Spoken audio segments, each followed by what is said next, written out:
हिंदू धर्म में तुलसी के पौधे को बहुत ही पवित्र पौधा माना जाता है। इस पौधे में साक्षात भगवान विष्णु और लक्ष्मी का वास होता है। भगवान विष्णु तुलसी पत्र के बिना किसी भी प्रकार का भोग स्वीकार नहीं करते हैं। तुलसी को विष्णु प्रिया भी कहा जाता है, इसीलिए जो मनुष्य तुलसी की पूजा करता है वह कभी दरिद्री नहीं रहता है, उसकी कभी दुर्गति नहीं होती है। ऐसा मनुष्य घोर पाप करने पर भी नरक में नहीं जाता है।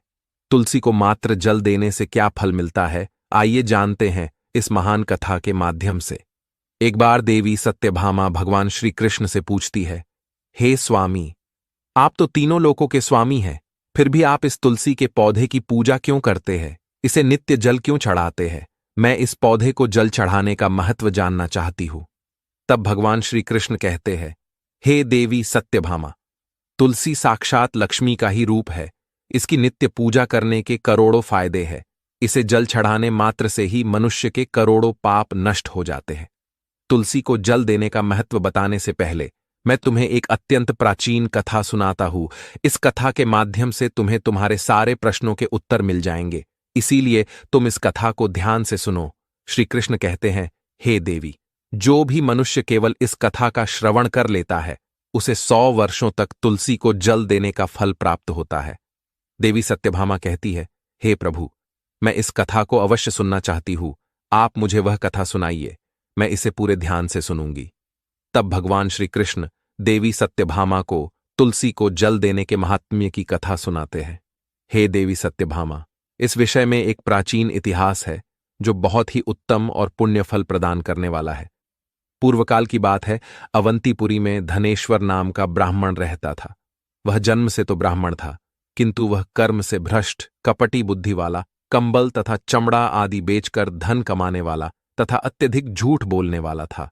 उसका मन हमेशा बुरे काम करने में लगा रहता था। वह चोरी, वेश्यागमन तथा जुए में आसक्त रहता था। उसने अपने जीवन में कभी पुण्य के काम नहीं किए, शास्त्रों का अध्ययन नहीं किया, पूजा पाठ भी नहीं किया। सदैव अपना मन दूसरों के धन पर लगाकर रहता था। वह दिन में धन कमाता और रात्रि में वेश्याओं के साथ रात बिताता था। इस प्रकार से वह अत्यंत पापी धनेश्वर ब्राह्मण अपना जीवन केवल पाप करने में व्यतीत करता था। उसने अपने मुख से कभी भगवान विष्णु का नाम भी नहीं लिया और न कभी देवी देवताओं का पूजन किया। इस प्रकार से पाप करते हुए उसे अनेक वर्ष बीत गए। फिर वह धनेश्वर ब्राह्मण खरीदी बिक्री करने के लिए माहिष्मतीपुरी में जा पहुंचता है। उस नगर के पास से नर्मदा नदी बहती है। उस स्थान पर उस नदी में स्नान करने के लिए दूर दूर से लोग आया करते हैं। फिर वह ब्राह्मण उसी नदी के किनारे के एक आश्रम में ठहरता है। उस आश्रम में अनेक विद्वान ब्राह्मण पुराणों का पठन तथा भगवान विष्णु की स्तुति में मग्न रहते थे। वह पाखंडी धनेश भी ढोंग करता हुआ वहीं पर उनके साथ रुक गया। उन विद्वान ब्राह्मणों के साथ रह के उसे भी श्री हरि विष्णु के नाम सुनने का अवसर मिलता था। वह उस स्थान पर 1 महीने तक रुका। फिर वहां पर आए लोगों ने गायों का पूजन करके ब्राह्मणों को भोजन कराया, तो उस पापी ब्राह्मण ने भी उनके साथ बैठकर भोजन किया और भगवान का प्रसाद ग्रहण किया। वहीं पर उस आश्रम में एक तुलसी का पौधा था।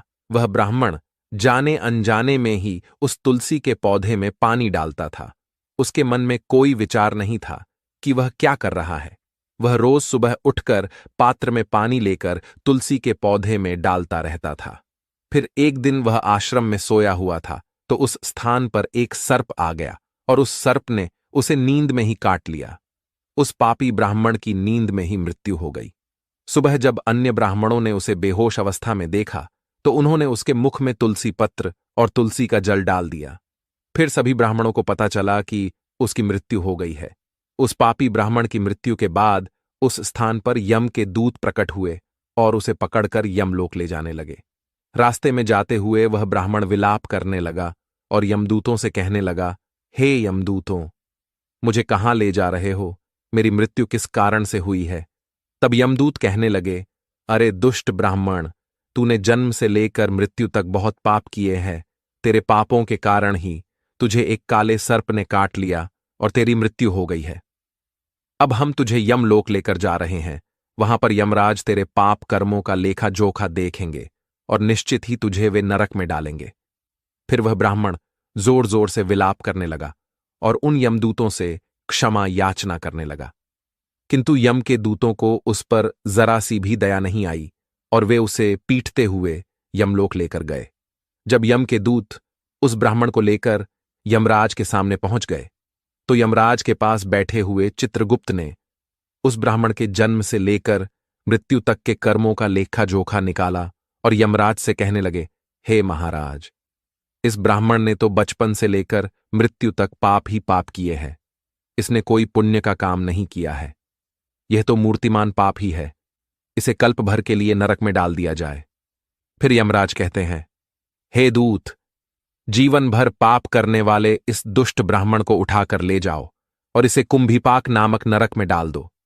यमराज के आदेश का पालन करते हुए वे यम के दूत हंसते हुए उस पापी ब्राह्मण को लेकर चले गए और उसे मुदगरों से पीटने लगे, जिससे उस ब्राह्मण का मस्तक टूट गया और वे उसे कुंभीपाक नामक नरक में ले गए। उस भयंकर नरक में खौलते हुए तेल के बड़े बड़े घड़े थे, जिसके नीचे भयंकर अग्नि धधक रही थी।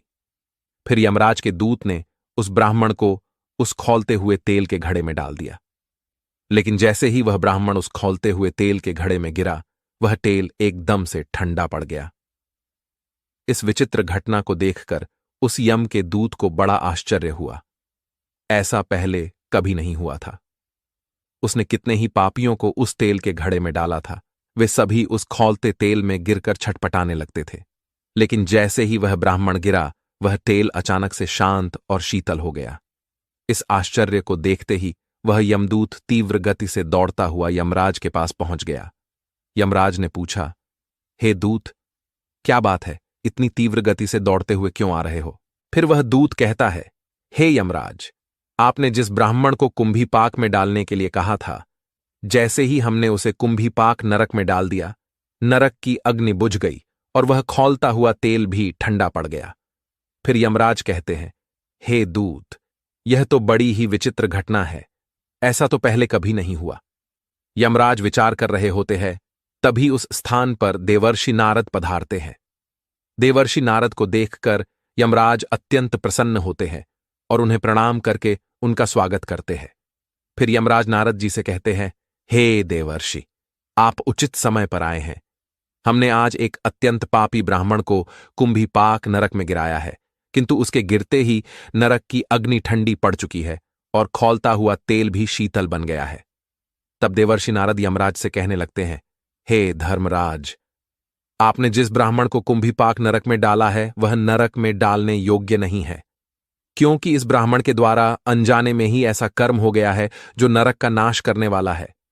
जो मनुष्य पुण्य करने वाले लोगों के साथ रहता है, उसे उनके पुण्य का भाग अवश्य मिलता है, और यह ब्राह्मण तो 1 महीने तक भगवान विष्णु के भक्तों के साथ रहा है। इस ब्राह्मण में आश्रम में रहते हुए नित्य तुलसी को जल अर्पण किया है, इसीलिए यह बहुत बड़ा पुण्यवान बन गया है। इसके समस्त पाप नष्ट हो गए हैं। यह ब्राह्मण अब विश्वलोक जाने का अधिकारी बन गया है। इस ब्राह्मण ने अनजाने में ही इतना पुण्य कमाया है जो जन्म जन्मांतरों में मनुष्यों को प्राप्त नहीं होता है। इसीलिए आप इसे नरक में न पकाओ। इस ब्राह्मण के पापों के लिए इसे केवल इतना दंड दो, इसे नरक लोक का दर्शन कराओ। देवर्षि की बात सुनकर यमराज अत्यंत प्रसन्न होते हैं और ब्राह्मण को कुंभीपाक नरक से निकालकर लाते हैं और अपने दूतों से कहते हैं, हे दूत, इस ब्राह्मण महात्मा को ले जाओ और संपूर्ण नरकों का दर्शन कराओ। फिर यम के दूत उस ब्राह्मण को ले जाते हैं और संपूर्ण नरकों का दर्शन कराने लगते हैं। भगवान श्री कृष्ण कहते हैं, हे देवी सत्यभामा, इस प्रकार से यम के दूत उस ब्राह्मण को संपूर्ण नरकों का दर्शन कराते हैं और यक्षलोक में ले जाते हैं, और फिर वह ब्राह्मण एक यक्ष बन जाता है। श्री कृष्ण कहते हैं, हे देवी, वनस्पति नाम तुलसी, मासा नाम कार्तिकः प्रिय, एकादशी तिथि नाम च क्षेत्राणाम द्वारका मम। वनस्पतियों में मुझे तुलसी प्रिय है, मास में कार्तिक मास, तिथि में एकादशी और क्षेत्र में मुझे द्वारका प्रिय है। इसीलिए जो मनुष्य नित्य तुलसी की पूजा करता है, तुलसी को जल देता है, वह मुझे सबसे अधिक प्रिय है। उस मनुष्य की कभी दुर्गति नहीं होती है, वह कभी नरक में नहीं गिरता है। जिन घरों में तुलसी का पौधा सदैव ही हरा भरा रहता है, उस घर में सुख शांति और समृद्धि बनी रहती है। भगवान विष्णु की पूजा में और उन्हें चढ़ाए जाने वाले भोग में तुलसी के पत्र अवश्य होने चाहिए, क्योंकि तुलसी पत्र के बिना भगवान विष्णु किसी भी प्रकार का भोग स्वीकार नहीं करते हैं। इसीलिए प्रत्येक घर में तुलसी का पौधा अवश्य होना चाहिए। अगर आपके घर में तुलसी है तो सुख, शांति और समृद्धि के लिए तुलसी को चुनरी अवश्य चढ़ानी चाहिए। हमेशा ध्यान रहे कि तुलसी का पौधा चुनरी के बिना अधूरा होता है। तुलसी केवल एक पौधा नहीं है, बल्कि वह देवी है, विष्णु पत्नी है। इसीलिए तुलसी को चुनरी अवश्य ही चढ़ानी चाहिए। इससे पति पत्नी में प्रेम और विश्वास बढ़ता है। घर में रहने वाली महिलाएं सदा सुहागिन और सौभाग्यशाली रहती है। तुलसी का विवाह भी अवश्य करना चाहिए। इससे मनुष्य के सभी दुखों का अंत होता है और सांसारिक जीवन सुखमय बीतता है। तुलसी के पौधे के पास अपने मुख से अपशब्द नहीं बोलने चाहिए। तुलसी के पास भूल से भी जूते, चप्पल अथवा झाड़ू, पोंछा नहीं रखना चाहिए। इसे पाप माना गया है। जहां पर तुलसी का पौधा हो, उस स्थान के आसपास थूकने से घोर अनर्थ होता है। तुलसी के पास जल से भरा हुआ पात्र भी नहीं रखना चाहिए। तुलसी के पौधे के पास दीपक जलाने के बाद दीपक को वहां से हटा देना चाहिए, क्योंकि तुलसी के नीचे बुझा हुआ दीपक रखना अशुभ माना जाता है। जिस स्थान पर भी तुलसी का पौधा होता है, उस स्थान को हमेशा ही स्वच्छ रखना चाहिए। इसीलिए नियमित रूप से तुलसी के पौधे का पास साफ सफाई का ध्यान रखें। तुलसी के पौधे में शिवलिंग और गणेश जी की प्रतिमा नहीं रखनी चाहिए। साथ ही तुलसी के गमले में अन्य किसी भी प्रकार का पौधा भी लगाना अशुभ होता है। तुलसी के पौधे के पास कपड़े भी नहीं सुखाने चाहिए, अन्यथा कपड़ों से गंदा पानी तुलसी के पौधे पर गिर सकता है। ध्यान रहे, तुलसी के पौधे को नाखून से नहीं तोड़ना चाहिए। इससे तुलसी का अपमान होता है। यदि तुलसी के पत्ते सूख कर गिर जाते हैं तो उन्हें कचरे में नहीं फेंकना चाहिए। उन पत्तों को आप तुलसी की मिट्टी में ही दबा दें। रविवार के दिन तुलसी के पत्ते नहीं तोड़ने चाहिए और रविवार को तुलसी को जल भी नहीं चढ़ाना चाहिए। बाकी अन्य दिन नित्य बिना चुके तुलसी को सुबह जल देना चाहिए और शाम के समय एक दीपक जलाना चाहिए। अक्सर महिलाएं स्नान के बाद अपने बाल खुले रखकर ही तुलसी को जल देती है। ऐसा करना गलत होता है। महिलाओं को हमेशा ही अपने बाल बांधकर माथे पर सिंदूर लगाकर ही तुलसी में जल देना चाहिए। इससे तुलसी का आशीर्वाद प्राप्त होता है। घर में तुलसी का पौधा लगाते समय ध्यान रहे कि इसके लिए गंदी मिट्टी का उपयोग न करें। तुलसी के पौधे के लिए शमशान की अथवा गंदगी वाले स्थान की मिट्टी का कभी उपयोग नहीं करना चाहिए। इससे तुलसी मां रूठ जाती है और सूखने लगती है। तुलसी का पौधा कभी गंदे स्थान पर नहीं लगाना चाहिए, जैसे नाली अथवा बाथरूम के पास तुलसी का पौधा कभी नहीं रखना चाहिए, अन्यथा गंदा पानी तुलसी के पौधे में गिर सकता है, जो बहुत ही अशुभ माना गया है। घर में तुलसी का पौधा कभी सूखना नहीं चाहिए। शास्त्रों में ऐसी मान्यता है कि तुलसी का पौधा सूखना अकाल मृत्यु की सूचना देता है। घर में तुलसी का पौधा सूख जाए तो घर की सुख समृद्धि खत्म हो जाती है। सूखी हुई तुलसी में मां लक्ष्मी का वास नहीं होता है।